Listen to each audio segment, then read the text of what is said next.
I know it's painful. I had major anger issues after my father passed away. And you can't hardly claw yourself out of those emotions. Right. Yeah, I know I allowed it, or I did this. I can genuinely say it was torture.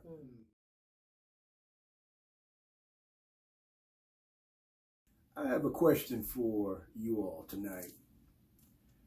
Has anybody ever been just genuinely angry towards God? Yeah. Yeah. Of course. I mean, I know I have. What is you all's response to that? I have. I think many of us have.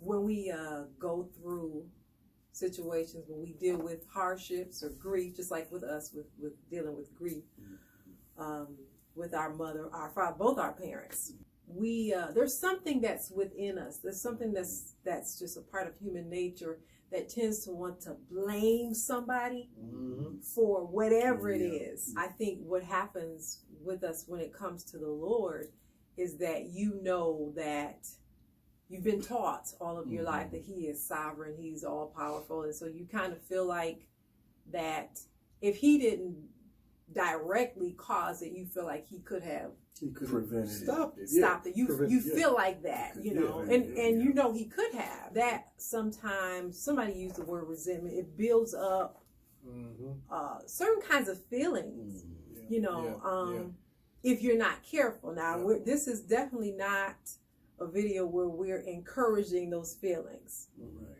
We just want to start off by saying we've been there. May be there again. Yes, absolutely, again, absolutely. You know, because we are human. Because you're human, and you, like you said, you feel like somebody said, or maybe me. You feel like God could have prevented it, or didn't have to allow it to happen. When you feel mistreated, or if you feel betrayed, just by a person in general, you tend to want to put distance between yourself and that person. Even like a dog, if a dog gets kicked every time, you know, you come home, he's not gonna run to you, he's gonna run away from you. He either run away from you or snap at you or attack. Well, if you come near him, right. And so when we feel betrayed by God, sometimes we tend to put distance between ourselves and Him. First of all,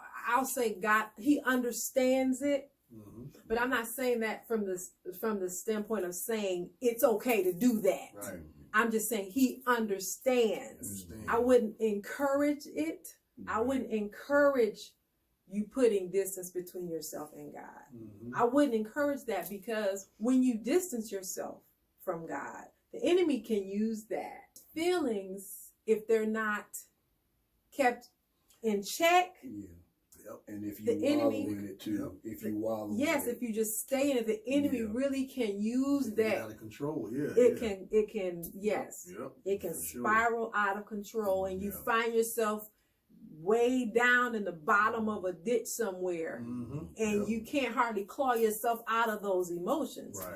If the enemy has any kind of opening, he'll come in and start talking in your ear about how unfair God is. He sure will. And that'll put even more distance between you and God. And one thing I've realized is that the comfort that I need, any comfort, any joy, any uplifting that I will need, whether it's from grief or whatever I'm going through, was coming from God anyway.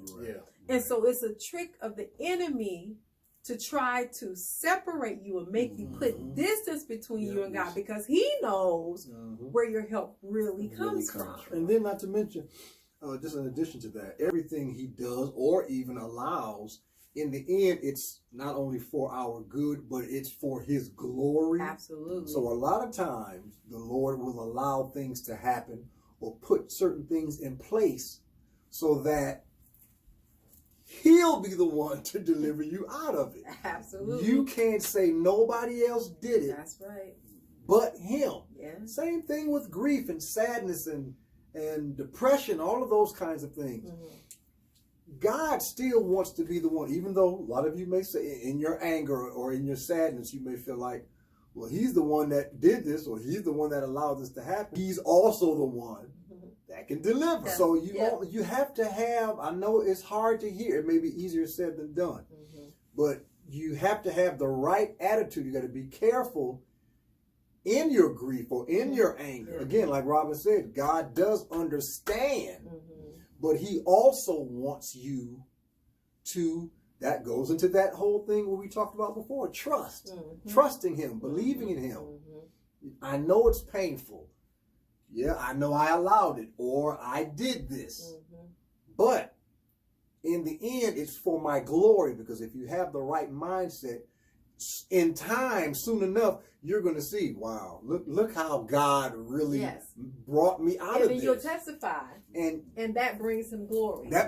Because somebody will look at you and say, well, how is it that that could have happened to him, and look at him now. And the only thing you can attribute it to is God, and so there he is, getting the glory. I had major anger issues after after my father passed away. And to struggle with that, and to try to pastor a new pastor at the same time, to try to deal with that, I mean, it was, I can genuinely say it was torture, you know, to try to control, to try not to have that anger, you know, but it was there in my heart. It was there festering in my heart, but then at the same time, I'm in a position where I have to be an example to God's people, where I had to minister to God's people. And you know what? It's so valuable to have people in your life, even if you are not able to get a prayer through. It's so valuable to have family and friends and others around you that can get a prayer through. Because just like the scripture says, the effectual fervent prayers of the righteous, and the Bible does not lie under any circumstances. The prayers of the righteous availeth much. And I believe in my heart, I believe in my spirit that, you know, of course, other than the fact that I eventually made the choice to stop being angry. And exactly. We both do the same thing. Because let me tell you, eventually, it took it long. It took a while. It took a while. I'm thinking like we all grieving, bro, but I mean, it did. It took a while. I eventually, and it had to be a choice. I eventually made the choice to, you know, just to let all of that go. You know, but during that really rough period, that rough time, again, and just like they were saying, even though all of us were hurting, the fact remains, I think I may have taken it a little bit too far, whereas they were in the mindset or the frame of mind to pray for me. Again, when I wasn't able to pray for myself, just like the song says, somebody prayed for me. Somebody had me on their mind, and they took the time to pray for me. Apparently, the prayers did something. You know, because, I mean, you know, yes, make no mistake about it. I miss both of my parents to this day. But the anger and the animosity, I promise you, is not there anymore. Losing both parents is difficult. And I'm not going to say but, you know, as if losing mommy was worse. That is just another kind of pain. My mom and I, we were just, I mean, as I said before, just best friends. We were just always together. Either she was in my room, I was in her room. So when she was suddenly taken, both our parents were just... It was sudden. You want to be angry, but I knew, I mean, everybody handles things differently. There's nothing, we're not saying anything against anyone who has been angry or who took their grief a certain way. Everybody deals with it their own way. Just personally, I knew that I couldn't afford to be angry, to have those, I knew I couldn't afford that. And so, and then even with the pandemic, there are not a lot of things you can do, and there are not really a lot of people you can be around. I mean, I'm a loner anyway. So even if it wasn't a pandemic, I would probably just be, you know, shut off to myself. I talk to God a lot. I spend a lot of time talking to God, even about my feelings. like I remember telling him, I'm hurt. You hurt my feelings. I didn't want to be angry. I didn't want to, be disrespectful or anything like that. But I remember him telling me, talk to me. Right. I remember talking to him, just telling him how I felt. And that's the reason why I was saying at the beginning, we can't afford to put distance between ourselves and God, even though God may have allowed something that you really feel like he shouldn't have done. But he's my only help. Yeah. And he has the answers. He has the answers. And he's a comforter. And he has proven himself to be that. And so the way we've been taught growing up, I knew where to go when I needed help. Let him minister to you. Let him meet you where you are. Let him heal that hurt. He's the only one that can do it. I know a lot of times when we're grieving, we're going through something, we try to stay busy, and it is okay to be busy, but don't ignore.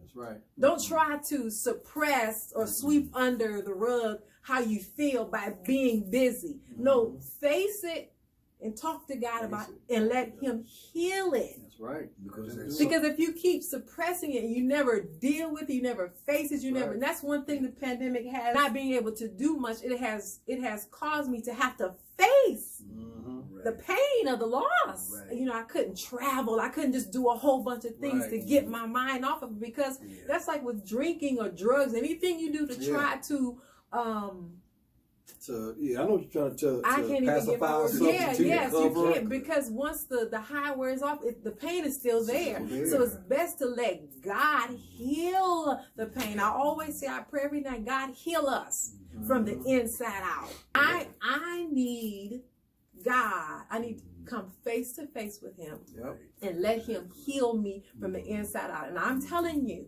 he's healing me. I still cry, but I'm telling you, if I did not have, and I'm sorry guys, I'm hogging. Go ahead. If I did not have a real relationship with God, I thank God for the foundation and for what our parents taught us. Because now we have to put it into practice. We have to put it into action. But if I did not have the relationship with God that I had, if I did not have that foundation, I don't know where I would be. I would have, and people say I would have lost my mind. No, literally. After mommy passed away, because after daddy passed away, I went into protection mode. I started protecting my mother. And so for 22 years, I looked after her. I guarded her almost. And I think that's another reason why the pain is so great, because I protected her. And I was always with her because I didn't want her to feel alone. So I made it my business, even though there were some things I may have wanted to do. I just kind of put my own feelings on the back burner because I wanted to make sure she didn't feel like she was by herself, because she lost her husband and then she lost her mother. So I made sure I stuck with her. And so now that she's gone, I don't know. I don't know how to feel. I just feel really, really empty a lot of days. But I'm so glad. I'm so glad that I have a God who ministers to me and who comforts me every single time I go to him. I'm telling you all, do not run away from God, but run to. No matter what it looks like.